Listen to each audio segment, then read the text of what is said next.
చిగురించబోతుంది. గొప్ప దినాలు నువ్వు చూడబోతున్నావు. నీ యేసుకు సమస్తము సాధ్యమే.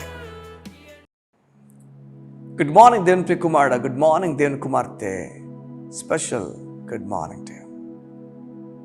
ఈ ఉదయం దేవుడు మీతో మాట్లాడడానికి ఇష్టపడుతున్నాడు. కొన్ని మనం నిలవాలి, అవి మన జీవితంలో ఉండాలని ఆశపడతాం, కానీ అవి నెమ్మదిగా నేలకు కూలిపోతాయి. మీ జీవితంలో అలా అయిందా ఎప్పుడైనా?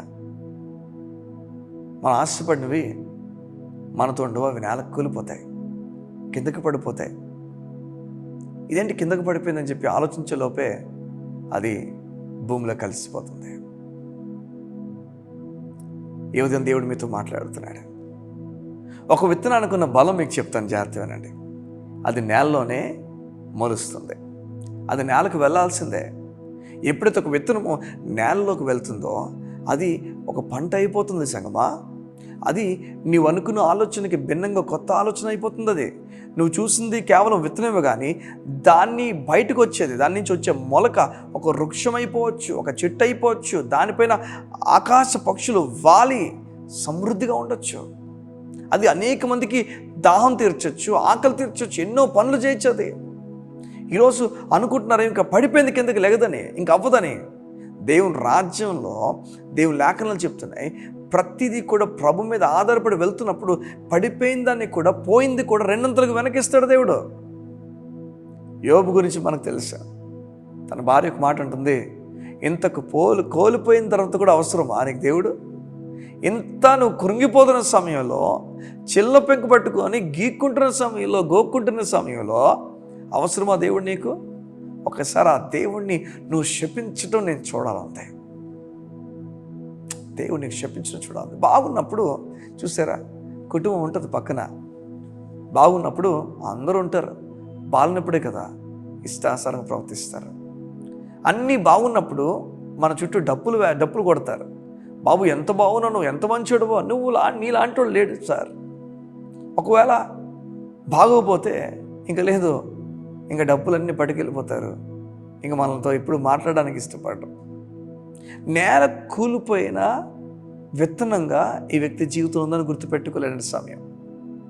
అందరూ అన్నారు యోబ్ చాప్టర్ ఫినిష్ అయిపోయింది, యోబ్ జీవితం అయిపోయింది. మీకు మాట చెప్పిన, యోబ్ లైఫ్ చాప్టర్ 1 అయిపోవాలి. యాక్చువల్గా చాప్టర్ 1 మొత్తం నేల కూలిపోయింది యోబ్ లైఫ్. కానీ యోబ్ లైఫ్ ఎంత లేపాడు తెలుసా దేవుడు?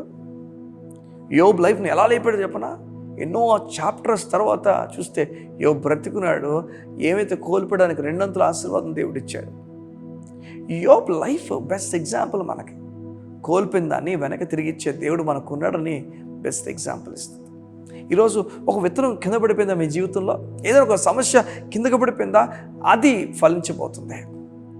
దేవుని మీద ఆధారపడు, దేవుని మీద ఆనుకోండి, దేవునిపైన శ్రద్ధ నిలపండి. ప్రభువా నీకు అప్పగించుచున్నాను విషయం అని చెప్పి ఆయన పైన ఆధారపడండి. ప్రభు మొత్తం అంతటిని మార్చిపోతున్నాడు. మార్చే దేవుడు, నిన్ను పైకి తీసుకొచ్చే దేవుడు, కార్యాలు నీ కొరకు స్థిరపరిచే దేవుడు, నీవు అనుకున్న దానికన్నా ఊహించిన దానికన్నా అత్యధికంగా చేసే దేవుడు మీకు తోడై ఉన్నాడు. ఆయన కదిలితే ఎవరు ఆపగలరా చెప్పండి? ఆయన ఆలోచనలో కదిలితే చాలు, ఇంకెవరిని ఆపగలరా? అలాంటి ఆయన నీకోసం కదిలి భూమి మీదకి వచ్చాడు, చనిపోవడానికి ఇష్టపడ్డాడు. ఈ లోకంలో ఎన్నో విషయాలు ఉండొచ్చేమో, కానీ వాటి మధ్యలో దేవునిపైన ఆధారపడడానికి నువ్వు ఇష్టపడాలి. ఈరోజు అట్టి కృప దేవుడు మీకు కలుగు చేయునుగాక. అట్టి కృపతో దేవుడు మిమ్మల్ని నడిపించునుగాక. పడిపోయిన విత్తనాన్ని పడిపోనివ్వండి, పడిపోయిన పరిస్థితిని కింద పడిపోనివ్వండి. ఏ అధికారి ప్రవర్తించిన, ఏ వ్యక్తి ప్రవర్తించిన, ఎలాంటి సమస్య ఎదురైనా ఆ విషయాన్ని కింద పడిపోనివ్వండి. కంగారు పడద్దు, అది త్వరలోనే మొలకెత్తబోతుంది, అది గొప్ప పంటగా మారిపోతుంది.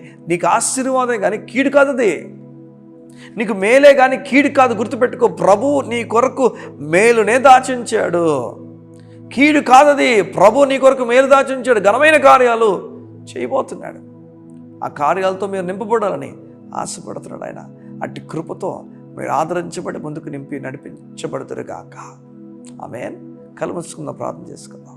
మా ప్రియ పరలోకపు తండ్రి, నీకు వందనాలు. నీ బిడ్డలను మీరు ఆదరించి, ఆరోగ్యం ఇచ్చి, బలపరిచి, నెమ్మదిచ్చి మీరు నడిపించుచున్న తీరు బట్టి నీకు వందనాలు. మేము అలిసిపోయి ఆగిపోతాం ఎన్నో చోట, కానీ నీవు అలా వద్దని ముందు కొనసాగన్న ధైర్యం మాకు ఇచ్చుచున్నావు. నీపైన ఆధారపడుతూ నీ వాక్యం ఎక్కువ తీసుకున్నప్పుడు తెలియని ఆదరణ, తెలియని ధైర్యం, తెలియని సమాధానం మాకు విస్తరిస్తుంది. ఎక్కువగా నీ మాట మీద ఆధారపడే వ్యక్తులుగా చేయండి నీ బిడ్డలు. ఒకవేళ వారు ఈ మధ్యకాలంలో కోల్పోయే మీద ఆ కోల్పోయిన దాంట్లో రెండంతలకు వెనక్కి ఇవ్వబోతున్న దేవా నీకు స్తోత్రం. నీ కార్యం జరిగించిన బిడ్డలకు ఆదరించి నడిపించబడుతుంది.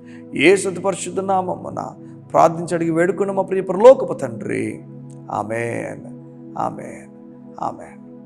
నీవు కోల్పోయిందంతటినీ కూడా రెండంతలుగా దేవుడు వెనక్కి తీసుకొస్తున్నాడు. ఆ పడిపోయిన విషయాన్ని పడిపోయి అలా ఉన్ని ప్రభు దానికి చిగురు ఇవ్వబోతున్నాడు. God bless you. See you tomorrow. God bless you.